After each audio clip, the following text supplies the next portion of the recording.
Companies are pouring millions into AI right now, but most leaders are betting on the wrong thing. Most projects fail upfront. 90% of projects fail because people don't spend enough time upfront trying to define and articulate what is that problem you're trying to solve. That's not a technology problem, that's a leadership problem. These pilots cost money. Don't waste your board's money. Today, I'm talking with Arun Varadarajan, who is Chief Commercial Officer over at Ascendion, who spent over 20 years at the intersection of systems engineering and business and is now helping companies bet differently. In this conversation, you'll see what business leaders consistently get wrong about systems, why those decisions are actually costing them, and what it actually takes to lead real transformation. I don't think you need to spend time anymore agonizing over whether AI will work for you. You got to agonize over how do I make AI work for me? If you're not meaningfully using AI to be transformative and impactful, you're just messing around. I'm Ben Fanning, and it's time to lead the team. Arun Varadarajan, Chief Commercial Officer over at Ascendion. Welcome to Lead the Team, my friend. It's a pleasure. Looking forward to this conversation, Ben. Arun, let me ask you this directly. Where are business leaders making the wrong bets right now, especially when it comes to AI and how their business actually operates? Within our company, we call this simple notion of pebble in the shoe. Some people call it your burning platform. What is that? Burning platform, of course, is a very expansive way of thinking about it. But I start with pebble in the shoe. So my discovery process is, what is that pebble in the shoe that is really giving you pain and anxiety as you are traversing and driving outcomes for your client? What is it that's holding you back? What is that pain? And if I can get that pebble in the shoe conversation going, it becomes a lot easier for us as a company to then figure out how do we manufacture systems to get rid of that pebble in the shoe. So when you were working with leaders on this, what was the first time you actually saw this play out in business?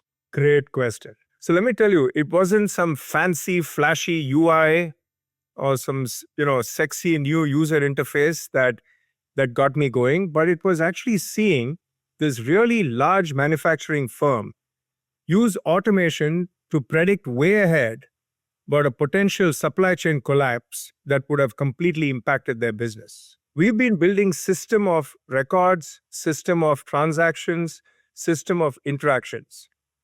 But what I found here was interesting that the client was building a system that ran their business. The pivot of moving from system of record or system of transactions to system of action is exactly what we have as an opportunity before us. So it was in that moment I realized that engineers weren't just, support crew. We were actually architects of the P&L. So this really isn't about better technology. This is about how leaders think about outcomes differently, right?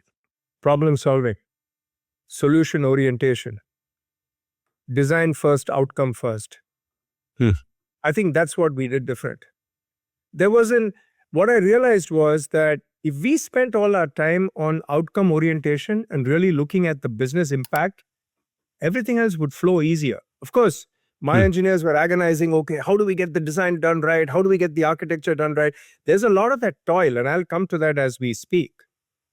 But I think the team for a change was not distracted by all of the plumbing and the arduous nature of building systems, but significantly maniacally focused on that outcome, saying, how can we build this system of intelligence that's going to help our clients have a very adaptive supply chain, which was quintessential for their performance in the manufacturing world. How does AI and your guys' approach to it help you address the pebble in the shoe, like the burning problem?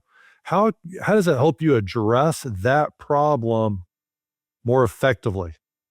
Great question. Like I said before, what AI is doing, at least in our context, is helping us eliminate the toil, right? So that people can then focus on higher order thinking. I look at AI as a companion to reduce my pain and anxiety of getting stuff done, right? But if I can focus, therefore, if I can focus all of my energy and attention on the problem itself. Because I'll tell you this, Ben. Yep. Most projects fail upfront. They don't realize it. They see the failure way down the pike, but 90% of projects fail because people don't spend enough time upfront trying, like you said, trying to define and articulate what is that problem you're trying to solve. So there's a tendency. So I'll tell you today, when I started my career, we spent a lot of time on design, lot of time on high-level design, low-level design, architecture, all of that. Yes. Before I even wrote a single line of code. In fact, before I wrote code, we would actually define what are the common data structures, the common methods. There was a significant focus on design. What is happening today in the last 10, 15 years is people have forgotten the importance of design, architecture, and problem solving upfront. Everybody is busy trying to write code because they think that's the long pole in the tent. So before we get too much further down the AI piece, I know you were at a really interesting intersection of history where this whole thing went when AI really blasted off, because you were working on some large scale data engineering platforms before generative AI became mainstream. And then boom, Chat GPT arrives. How did you know in that moment that something world changing was about to happen? So to me, the aha moment was moving from what I call as deterministic systems to reasoning systems. And I'll explain what I mean by that, right? Before generative AI became a thing, and I'll give you a little bit of context on the genesis and the thesis statement behind how we formed Ascendion, right? And I think it's important. It's very germane for us to discuss that. But when I think about it, before generative AI, we were building large-scale systems, which was all about precision and plumbing, right? We would spend significant amount of time perfecting the perfect data pipelines, the perfect data coming in, and always A led B, very hardwired in how we thought about it. It was very sophisticated, the way we built these systems. I've built some very sophisticated systems, but they were rigid and not malleable, right? But now let's cast back to 2020, height of the pandemic. I get this fortuitous call from my co-founder, who's now the CEO of the company. He and I worked together in this small company called Cognizant, and we all left in 2019. If you remember, there was an exodus. A small company. Oh.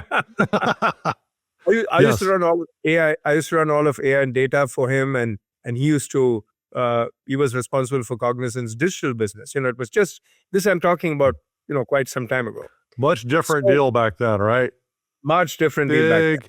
And like you say, you needed that rigidity, sort of, to build efficiency and effectiveness. So much data, and that's how things were rolling back then. Correct. So when he called me, I think it was March, April timeframe, around the time we had the travel ban, and I just barely made it back to the States. Pandemic was in its ascendancy, and nobody had a clue what was going on. And it was that moment that he said, Arun, we've always been wanting to do something together. I think we have an opportunity and a platform to build something of our own. So I said, Karthik, I don't know if we want to build another services company, man. There are so many of them in this planet, and we are confounding and confusing and perplexing our clients because we're adding more confusion by bringing in one more to their short list, long list, right? I said, so he and I started unpacking what was going on in the market. And if you remember, Ben, we had just come out of this whole massive digital transformation buzz that was happening. Big promises were made. We will change your operating model. Thou shalt have a new way of engaging with clients. All those lofty golden promises, we didn't deliver much, in my opinion. A lot of PowerPoint. Yeah, lots of PowerPoint, lots of beautiful dashboards. So I reflected and I said, Karthik, I think there's something going on in the market. And I'll tell you what is going on. One is a lot of these clients have gone and invested in these large format platforms like Oracle and SAP and the like. And they are quite honestly shackled and constrained by the pace of innovation each of those firms are driving. So if they really want to differentiate in the value in their value chain, they have to now start taking control of technology, which they have quite honestly relinquished to these people. And if they want to take back that take back and vest control in their favor, they would have to do some things very different. They can no longer think about themselves as a company that's, going to flirt with technology. They have to really understand how technology is going to work for them and make it work for them. Yes. Because I felt that the pace and the cost and the complexity and the pain of building technology was just way too much and too ominous, right? Which therefore made these people beholden on these large format platforms and not build their own. Because if I build my own technology, technology can be a huge differentiating factor. You see people like John Deere and others, they've used that very effectively. But it's not ubiquitous. It's not a commonly operated model, right? So I said, we got to change that. What if we go back to the drawing board and really figure out, because and if you remember that time during the pandemic, it was very tough to find talent. Talent was just not available, right? So I said, how do we de-link the need for talent? How do we give that engineering capability to our clients so that they can stop agonizing on the toil and focus on the transformation and the outcomes? And that is how we realized, and this was because of my AI, and those days it was machine learning, deep learning. Yeah, that was the other words.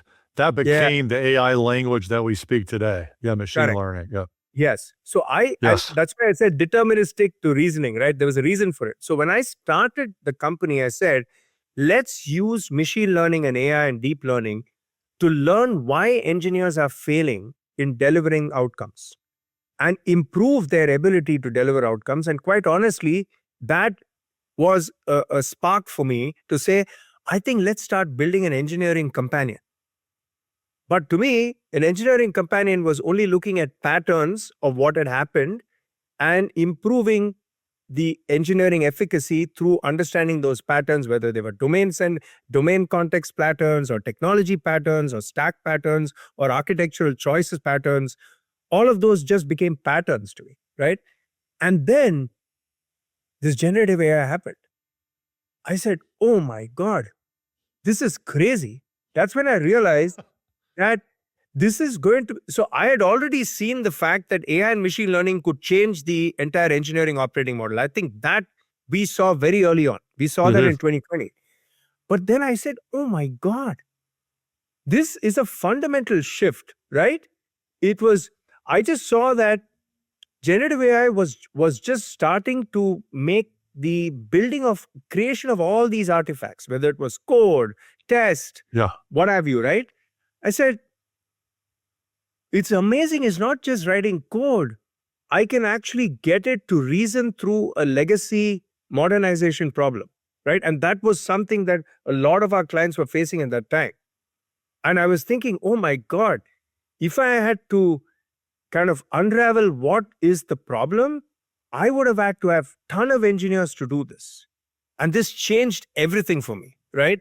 And then I said, okay, so we started building this platform. You'll hear me talk about the platform called Ava every now and then, but that platform was birthed, as I said, as part of our thesis statement in 2020.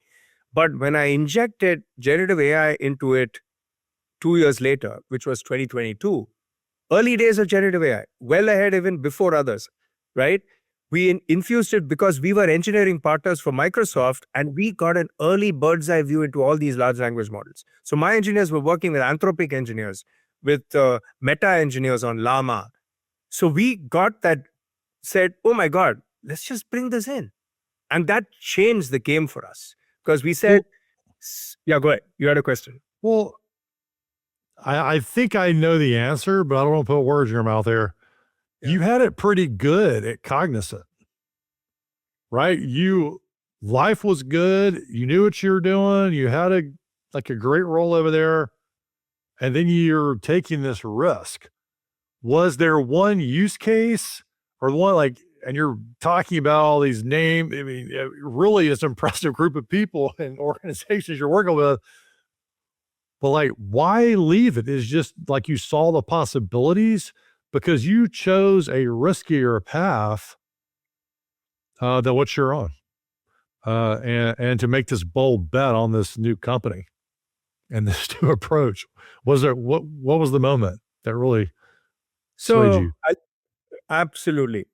I think this was in the early part when I started incubating the firm.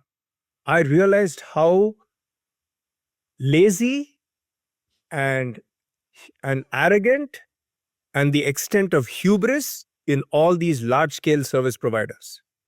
Hmm. There was so much of that. Hmm. The only reason why they didn't get switched out was because the cost of a switch for clients was just enormous. But I realized that clients were starting to look for alternatives. They were fed up of these large behemoths who said, this is the only way this will work. They were not interested in reducing the toil, Ben, because if you think about Cognizant or any of these large companies, they made money on a time and materials basis. They wanted the toil. Because if there's more toil, I can add more headcount. If I had more headcount, I can get more revenue. There was no focus on the outcomes. You look at any of the contracts, I was shocked. I got into one of the retailers. So I started with a set of 2-3 key clients, and I'll talk about a couple of them. It was a very large sporting goods retailer. They had the largest Indian services company, and I won't mention their name. They were doing production support for this client, and I saw the contract, no SLAs, no commitments on a time and material basis. Who does that in a support contract? In a production support contract, your engineers are supposed to make sure those systems work. I've got Black Friday happening. I want to make sure that every single order gets fulfilled. Is my order fulfillment system and my order, settlement system, is it working all overnight? Is it got the resiliency to operate with higher number of orders coming in? That is an SLA that you want engineers to work on. How do you incent them to work if it's just time and material based? So I saw some of these contracts, right? Another example was a healthcare firm, very large healthcare firm. They had everybody. They had Deloitte, they had Accenture, they had Cognizant, they had, big names with them for decades. And some of them were running their so-called quality and testing, testing practice. I went in there and we found that in the 10 years that been there was zero automation. Zero. So why? Because all these folks, their contracts are all on a time and material basis. So I realized that there was an opportunity for someone like me to come in and give a very differentiated proposition to the client where I have outcome orientation. I was able to take over contracts from these incumbents who were sitting there almost with a sense of entitlement for 10 years doing nothing. So I felt that this was an opportunity for someone like us to come in with our new AI-based thinking, where we were going to come in and actually build a system of action as opposed to just continuing with the engineering toil. Those are the first 2 contracts we signed that said, okay, we're onto something. Let's invest on this operating model and, lean forward even more. Because you knew that side of the business, it sounds like you knew the holes, you'd seen the holes. And it wasn't just, hey, this is a great idea. You knew you had a business, model that could work. Absolutely. Yeah. Did you guys hit, you may not be able to talk specifics, but what's kind of been one of your greatest hits so far? You talked about finding the holes. When you found the holes, because it feels like you guys are like a massive disruptor in a lot of ways, but there's a long way to go from this is the way we've been doing it the last 10 years. You're embedded, and then, here comes, Arun and his team of engineers, and they want us to go from all the way over here to completely changing how we do stuff around here. So that cost of change, or maybe if the cost isn't that big, it's just like the fear and the mindset, because they're afraid maybe instead of enhancing the bottom line, it's going to damage the bottom line for a while until they, get things implemented. And they're afraid to do that on their watch because people change jobs so quickly sometimes. I just found that the appetite for risk, in my opinion, with the kind of balance sheets that these companies have, Mhm. they should actually have appetite for taking risk. Shared Tell me risk. more about that, because their board might see it differently. I think so, because you know what? The street is Hmm. not very friendly when you take risk like that. Your stock price immediately gets tanked. That's why I'm a Yeah. little happy that we are a You're going to privately do held. what? No. What? You're going to put your money where your mouth is? No, don't. Yeah. Oh, Take it. yeah. You've been talking about change as a leader and transformation, but right now we're going to put money into it. We're going to take a risk. I mean, what do you guys think? I think this is a huge question right now Yeah. for leaders who want to go all in, but they don't want the downside. No, they don't want the downside. They don't want to put skin in the game. Right? That's why I'm saying, if I have to put skin in the game, Ben, I really had to transform the engineering lifecycle. Okay. What is the engineering life cycle? So to me, the engineering lifecycle starts with somebody giving you an idea, right? Saying, Okay. by the way, focusing on what is that pebble in the shoe and what problem you need to solve, all the way to realizing it and to continue to deliver on that outcome on an ongoing basis, Okay. right? That, to me, is the entire engineering lifecycle. Everything that comes in between, you got to do design, you got to do architecture, you got to write code, you got to test it, you got to do a whole bunch of things, you got to integrate with systems. There's a lot of minutia that needs to get done. My thing was that the reason why things were getting delayed was that engineering cycle had been the same for years. Yeah. Right? And the other thing, Ben, which has happened. So when I started my career in IBM, it was me, and me, right? I had to know how to do user interface. I had to know how to write the business logic. I had to know how to write database queries. I had to know how to stand up the database. I had to know how to set up the server. I had to do everything. I was almost like we were single persons who were true full stack engineers. I don't know why people suddenly We were the thinking full stack. full stack. Yeah. I don't know why people suddenly thought full stack engineer is a new concept. Dude, that's how it was back in the days. In fact, we even knew networking because we had to, you know how it was back in the days, right? So, but over time, this specialization thing has taken on a new meaning, right? I have engineers who tell me, oh, I only know .NET. I don't know .NET Core. I'm like, are you kidding me? Go bloody learn it. So what has happened is it's become a bloat. I call this the what do I say? The almost like a magnum bloat, right? It's such a huge bloat. And guess who's paying for it? The clients. They're not only paying for it in terms of cost, because let me tell you, the notion that you add more people to deliver a project faster is absolutely antithesis and contrary to my experience. The moment you add more people, you add more confusion. The moment you add more people, you need to do more reviews. The moment you add more people, they don't follow the standards. So actually, lean manufacturing, why did they, if you go to something like manufacturing, why did they, for example, go ahead and change the manufacturing process? Because when there are people in the assembly lines, they basically caused more rework. So in my opinion, the entire engineering process had to change. So you're relying on your roots of like lean manufacturing and understanding that process, and you're applying that, but you're infusing AI as a solution to help.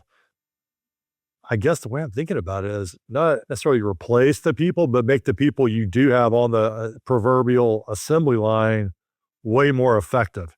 They can do more work. Maybe they need to have less people checking quality because you've got different other checks in there with AI. And then you can turn on a dime. If you remember when the Japanese started competing with us, they were able to make die changes and model changes much faster because of their flexible manufacturing systems.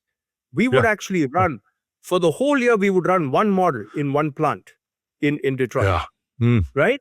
And then flexible manufacturing, lean manufacturing came in and said, listen, I'm going to bring high degree of automation. high degree of robotics. I'm going to change the whole goalpost. I'm going to be Yep. able to do a die change in 2 hours. Not shut down the plant for a month to do a die change or a model change. So I said, why are we not bringing that concept here? Because let's say, for example, client suddenly Interesting. says, I've got a new version of Python that I want to use. I suddenly have to change my entire team because that team doesn't know Python. Right? Yeah. Those are the things we said, listen, we have to do a whole range of things to change the entire engineering operating model. Wow. And we realized the only way to do that was to build a plant system equivalent for software, Interesting. which wasn't there, right? And that is where we realized that what automation did to lean manufacturing, AI, generative AI, agentic AI, which we serendipitously discovered 2 years ago. We were told that we are an agentic. We were agentic AI before agentic AI became a thing. That's what we realized. And because I'll tell you, the reason why we got here was because we realized that was a massive pebble in the shoe for every individual who was driving outcomes through technology. To me, why was cost, schedule, right, and quality a trade-off? Why should it be a trade-off?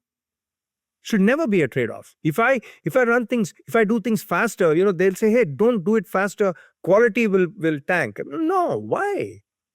I mean, if I increase line speed in a manufacturing plant, of course, there's some point of diminishing returns.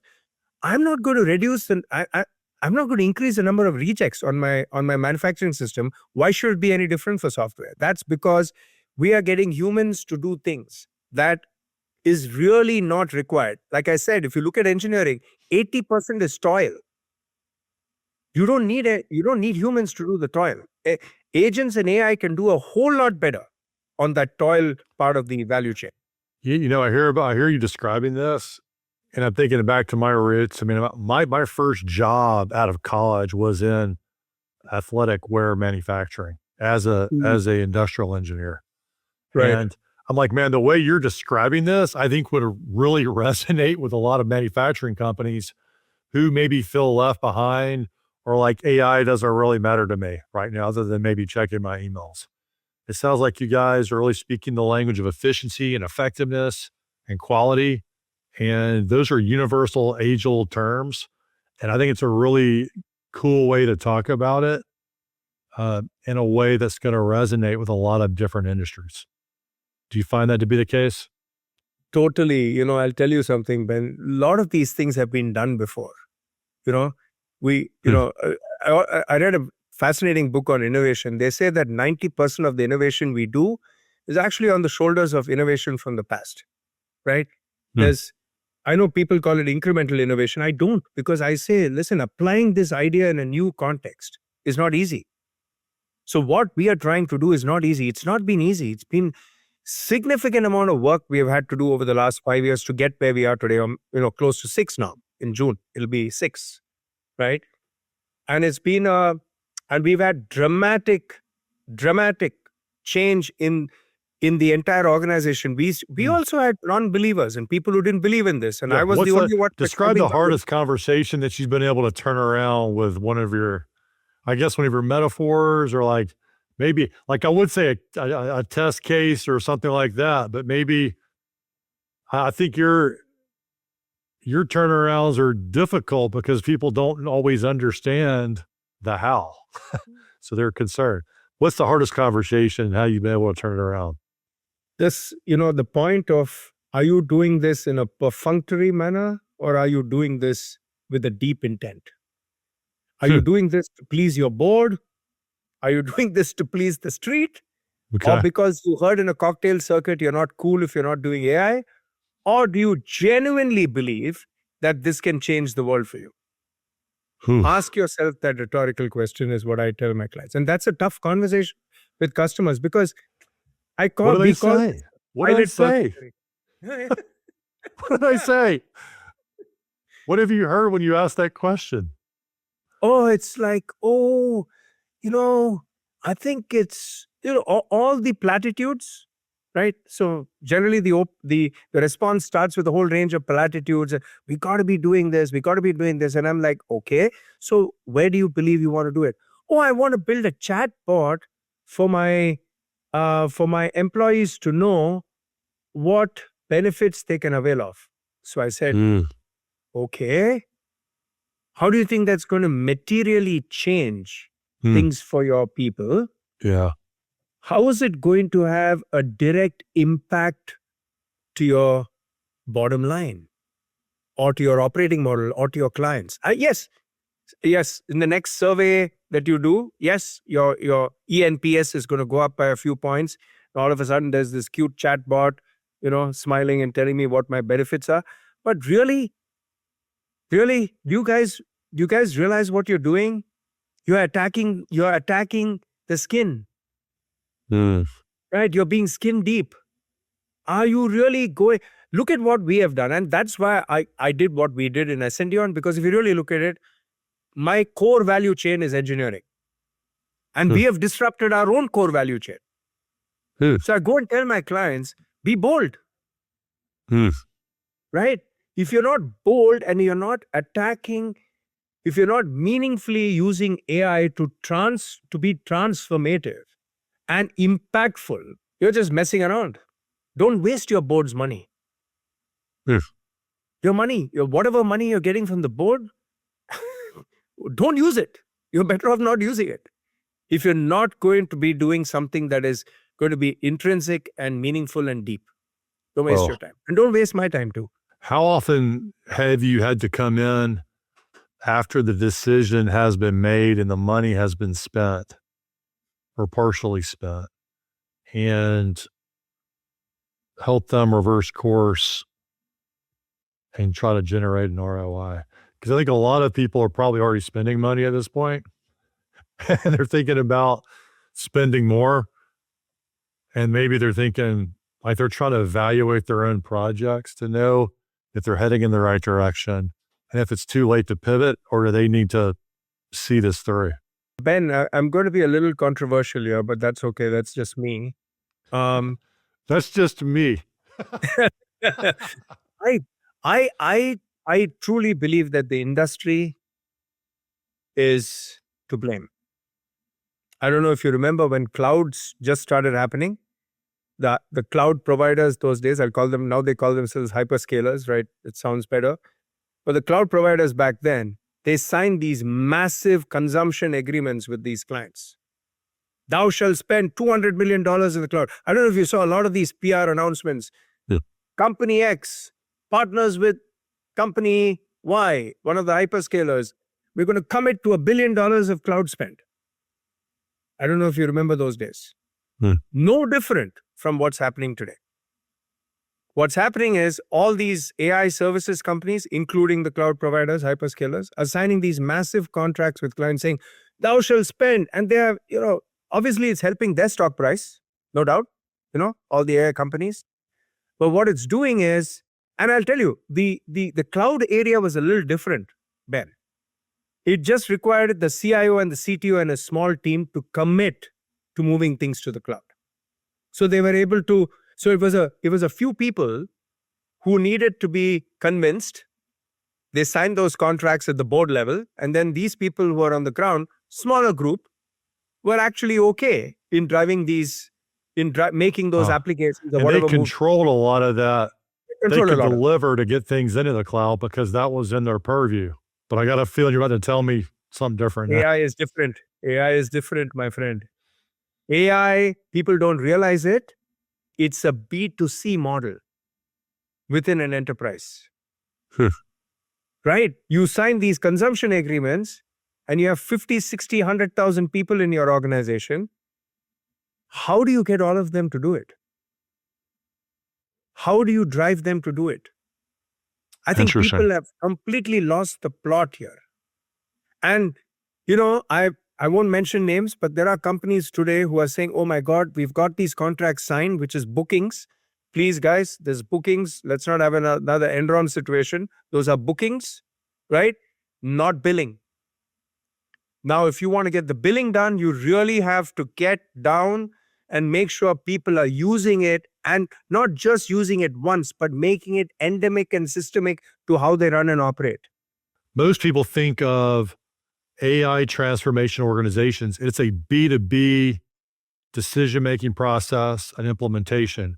You're saying that mindset does not serve.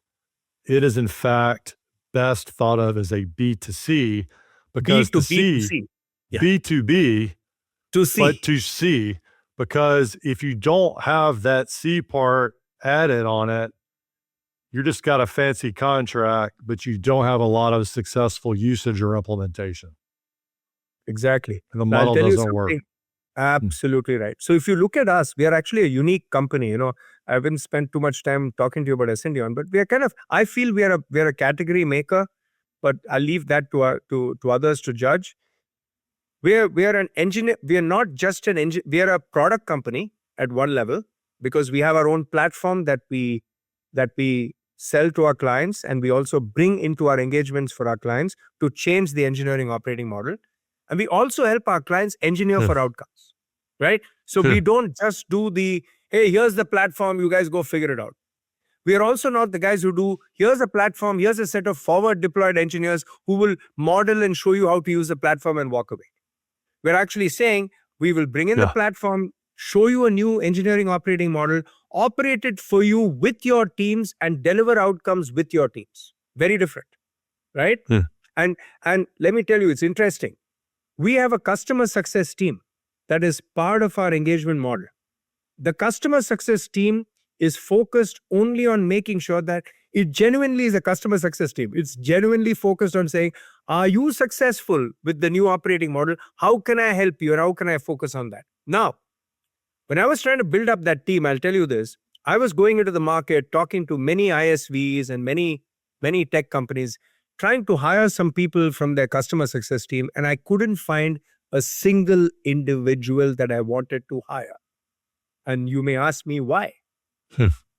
Every one of those individuals that we interviewed, their only focus was to get renewals, to increase subscriptions, to upsell and cross-sell SKUs, and not really worry about adoption and outcomes.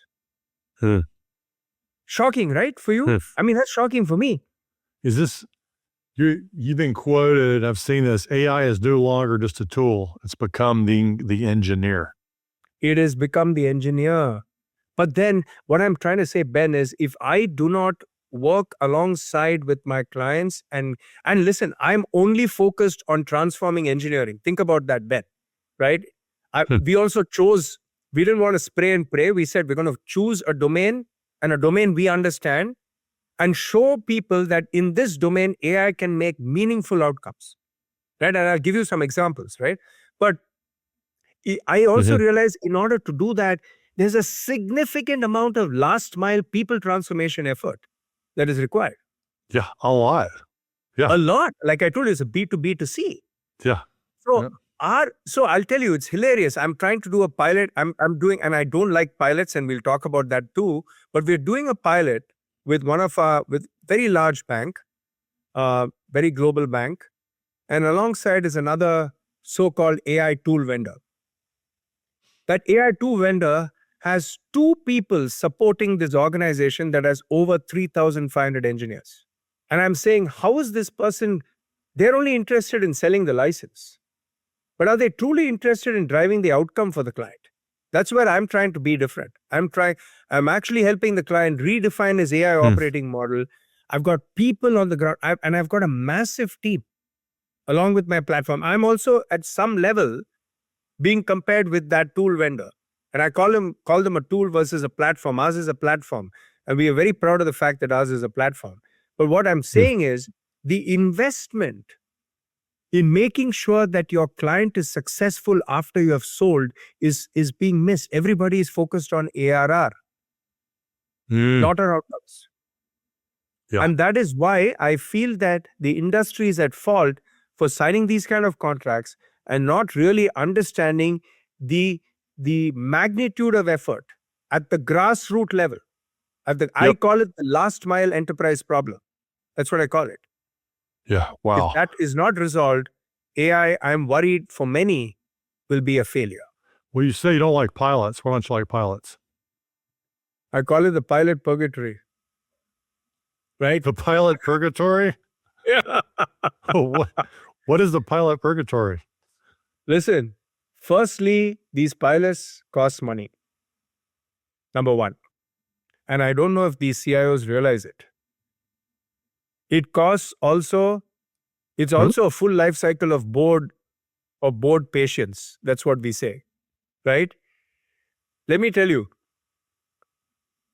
what many of these CIOs and leaders are saying is, and they get very comfortable saying this, oh, we are learning. We're trying to figure out what to do, right? Mhm. Now, when you're learning, it's okay, you can learn, but don't get caught into this learning trap. And don't do learning by building a chatbot for sharing somebody's HR benefits. Let me tell you, you don't get too much political capital these days from the board. The board is impatient. All boards are impatient today. They're not like before. So if you really want to do what I would call as an opportunity to commit to a complete systemic overhaul, do it now. Don't do this silly pilot. Because this pilot is going to cost you as much as you are, it's going to cost you as much as a meaningful project. Please don't call it a pilot, because everybody thinks pilot means, you Pilot fast seems to forward me and- we're seeing if it's going to work. And you're saying if Yeah, you have the mindset of we're going to see if it's going to work, it's really not going to work because you're not. And you didn't say this word, but I know where you're going. They're not committed after doing a pilot. And Right? not only that, the pilot, they're saying, we're going to learn, we're going to see if this works. So I spoke to a very large airline, very senior person in the airline. I'm going to build a few agents and I'm going to see what it does. I'm like, dude, you don't build a few agents. That's not what you're supposed to do. You're supposed to try. Why are you doing what you're doing? Yeah. What is your pebble in the shoe? What is that end goal you want? So these pilots, unfortunately, Ben, are framed to let me learn, let me figure things out, as opposed to saying, I'm okay if they say, listen, I have a goal of changing my entire customer-facing operating model to and agentify the entire thing, right? That's my goal. I'm going to do a pilot where I'm going to do it for a set of clients and a set of products and Yep. fine tune it so that I can make it a replicable solution for the rest of my clients. That is a good pilot. Yep. But not the pilots I'm seeing today, which is, let me test and learn. Let me figure this out. Let me figure out what the chinks in the armor are. No. That's not a pilot. You see what I'm saying? Yes. And you've gone on one of your quotes that I was looking at cracks me up. I think it ties into this is you've warned companies that delay AI adoption risk getting, quote, blockbusted away. And so we're talking about pilots versus full-blown adoption. Yes. However, I want to hear about the block busted away. However, again, it comes back to risk, right? They are afraid of the risk. They're going to do something big that's not going to work. So what's your advice to leaders who are concerned about getting block busted away? So we got to adopt AI, but if we adopt it too quickly or too in a big way, doesn't work out, I'm going to sink the company or at bare minimum get fired or demoted. I don't think you need to spend time anymore agonizing over whether AI will work for you. You don't need to spend any more cycles on that. You got to agonize over, how do I make AI work for me? I know I'm using semantics, but No, I get it. Yeah. Right? So Focus your mindset on how it's going to work, not how am I if we going need to to make do it the big work? project. Yes. How am I going to make it work for me? Is the question you should ask yourself, not will AI work for me? Oh, what about governance? What about everybody has got governance issues. Everybody has got regulatory issues. Now, are they all resolved? They are not, right? They have to be solved. I don't want to get into the details, but many of the IT organizations that are supposed to be kind of the bedrock to get these AI initiatives going, are not prepared for AI. I agree. But how will they learn if you just do this very contained pilot? Because when they do a contained pilot, it will not touch production systems. It will not touch this. It'll be in a very guarded space. So when you do that, you're going to have no ideas on the implications relating to security, relating to compliance and regulation, because you're going to anyway, kind of cocoon it, for lack of a better term. So you're not truly going to learn. The only way you're going to learn, in my opinion, is when you are going to take something. I don't care, you want to call it a pilot because that's the nomenclature you use inside your company, but just make sure that it is the first building block towards a larger transformative goal. So you've watched, and you are watching, a lot of leaders navigate this challenge in real time. Yeah. What are I guess I'm thinking about the mindsets, the actions that the leaders who do it well are actually doing. And then on the flip side of the coin, what are the leaders who aren't handling it well? How are they thinking about this, and what are they doing to kind of give that dichotomy view for our listeners? I'm blessed with a set of clients who are truly transformative in their thinking. That is why we've been able to take a lot of these ideas into production and fruition, right? I think the most important thing is for you to find those change agents. And it's the same. I think it's not like this is anything new, right? It requires a lot of guts, a lot of conviction. I call it conviction. I call it confidence, right? It's if you don't have the conviction and confidence that this will work, it's going to be a problem. So please, I know there are other people in the industry. Go find those people who are willing to who have that conviction and confidence. And it's not, and these people are few and far between. They're transformative leaders. How do you know when you see them? Like when you're working with a company, and I'm thinking too of the leaders that you're talking to that are working with you all today, and they're like, okay, all right, Arun, your energy, you've like, man, I'm all in with you guys. But they got to be successful. And you're saying, hey, you need to go find the change agents in your company to support this, to make sure it works. What are you looking for to know if someone's truly a change agent? They want to move faster than me, Ben, which is fast enough in my opinion. Right? No, really. Because so I think great question. So to me, the characteristics are very simple. They're willing to hang their badge on this outcome. They're not scared of their job. Let me tell you, 90% of career CIOs are scared of their job. Firstly, their shelf life is about 3 years. So they want to ruffle very few feathers. They want to just keep things pretty and happy. We recently got disqualified in an RFP because they said you have too much AI in your solution. Too much AI in your thinking. What do they mean by too much AI? No idea. You don't know. They started belching when they read my response. Maybe they had, I don't know. Maybe they started having indigestion. I don't know. But I have no idea, Ben. But they said that, what is too much AI? I pray, tell me. Of course, my team still hasn't been able to unpack that. Those people you don't want to work with. That's not a fit for you. That's not a fit for us. All right. So number one is if someone thinks they have too much AI, they're probably not a change agent these days. What are other ways that you can identify it? They get indigestion when you talk about AI. Yes, sorry. We talked about each other. We finished. Sorry. The sort of the interesting thing is, and you faced this early in your career probably, where you're in a bigger organization, you're not rewarded for big risk. You're not rewarded for creating lots of friction inside the organization, right? You need a steady deliverable that's slightly better than the previous year, because that's what people want to see, right? They don't want to see a roller coaster. They don't even a huge spike in productivity or revenue isn't always good because you're up against that huge spike of the next year reward wise, right? The system is kind of built on steady growth. Incremental Incremental growth, right. Incrementalism is the biggest malice in the industry today. Incrementalism.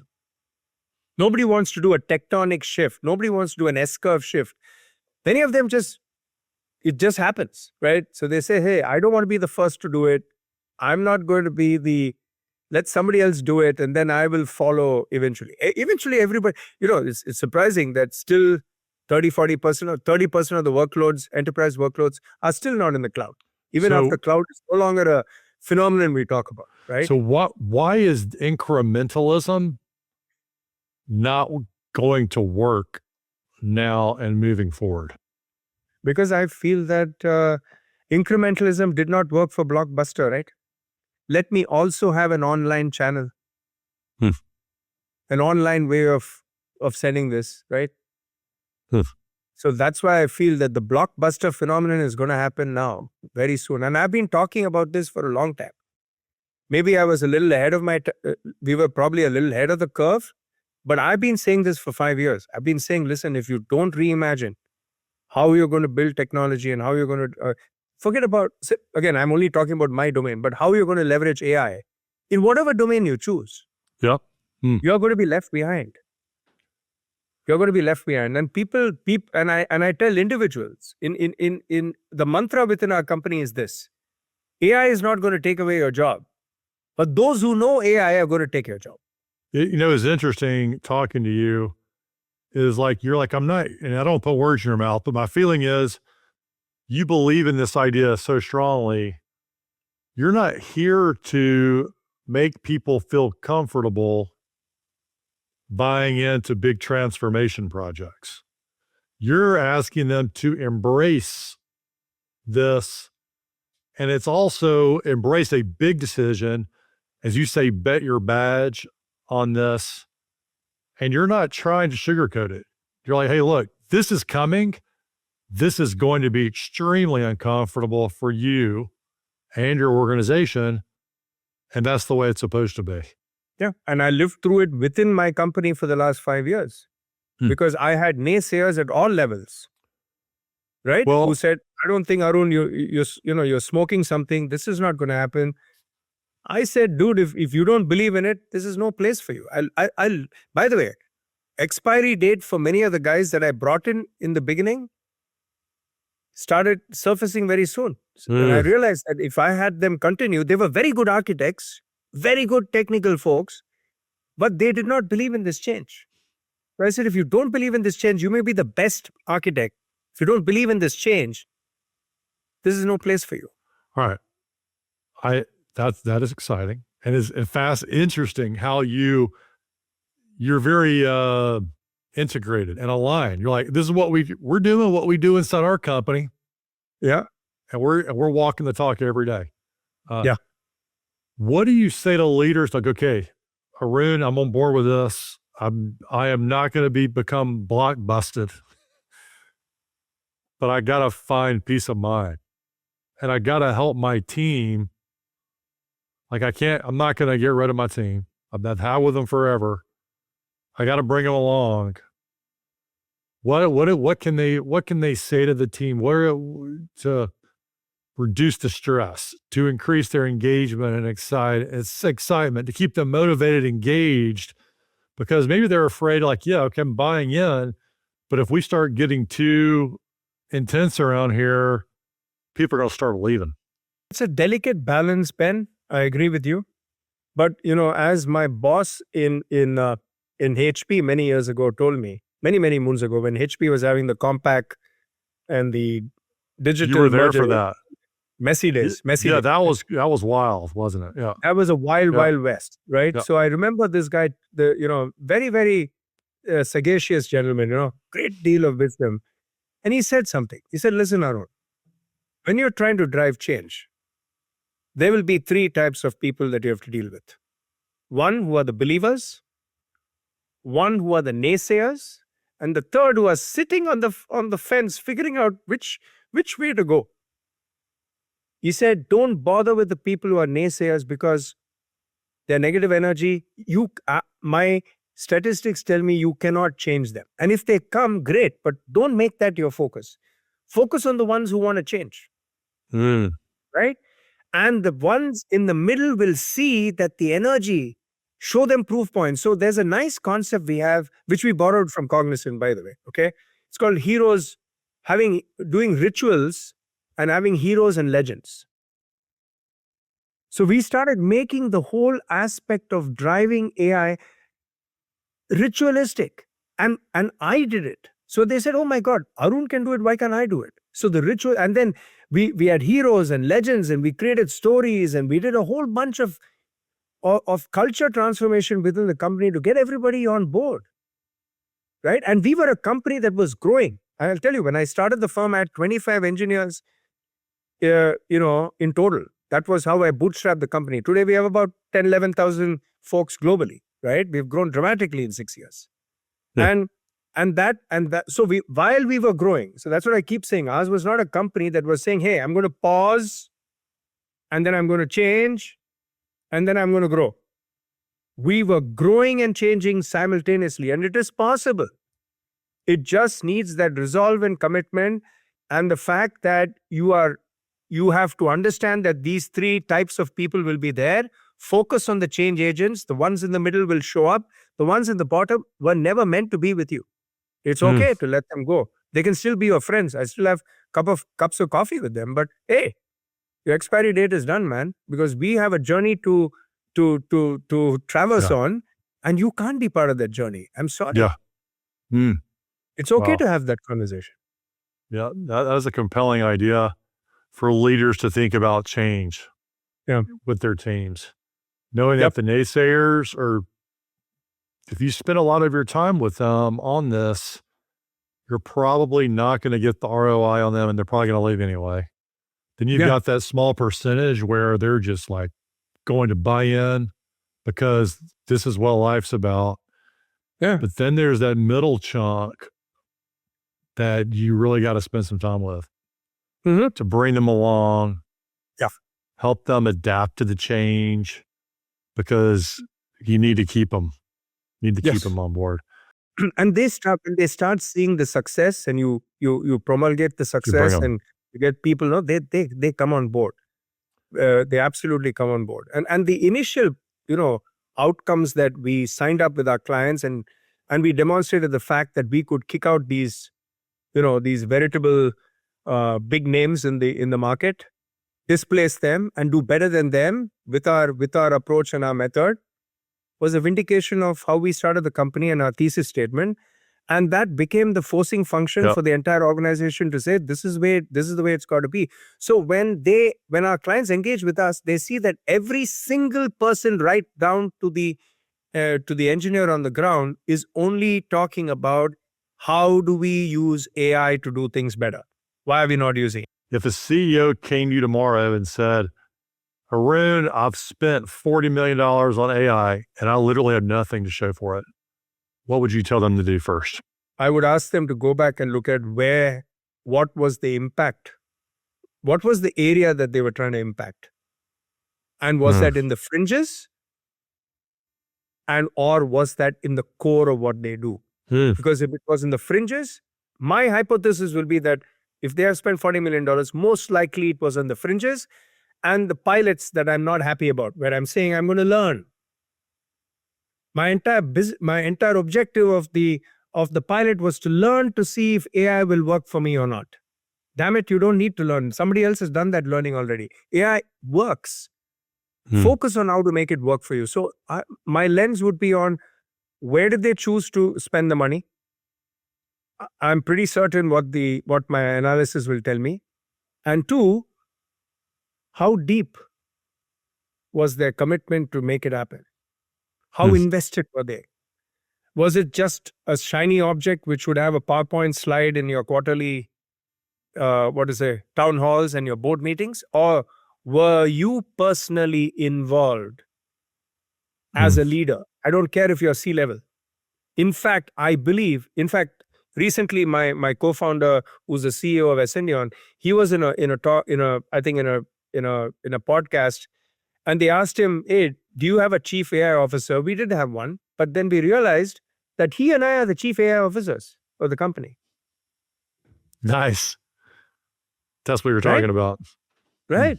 So I will turn around and ask the CIO, are you the chief AI officer? Or are you relying on somebody else? And you don't need to know the bowels of a large language model and neural networks and mixture of experts and all the other transformative transformer theory. You don't need to know that to know how to apply AI, because all you're focused on is you're not building those models. See, the good thing today, unlike the days before, you have these massive data science teams who would build all these models. You don't need that anymore. Somebody has already done the hard work. The toil is gone, like I said.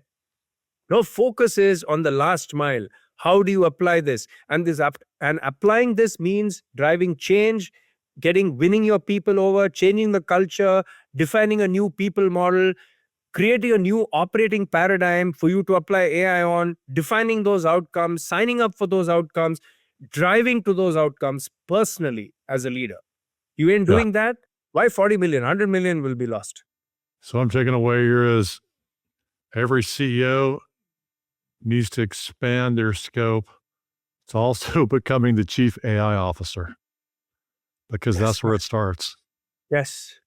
I used to be in Cognizant, and I remember talking to a very senior president, and I'll leave it at that. And I started talking to him about a new technology idea, and he said, dummy it for me like you were talking to your grandma. I said, why? He said, no, I'm not much of a technology guy. And I'm like, what are you doing here then? You're in the technology industry, and if you don't know how to read code and write code, it's a problem. That's what you don't want, right? Yeah. So I tell CEOs, I hope you're a subject matter expert in your industry. That's all you need. And then the intent to leverage AI, and you can figure everything else out. Arun? Yes. It's been a fun one today, sir. Likewise, Ben. Thanks for joining us on the show. So much to think about, man. Absolutely, man. Absolutely. These are exciting times. It's a whole lot more. That's what I realized. It's a whole lot more than technology. Like I said, it is that, are you truly, intrinsically, full body committed, not just partially, completely immersively committed to driving this change? It's going to happen. It'll happen. It's happened to us. Why shouldn't it happen for you?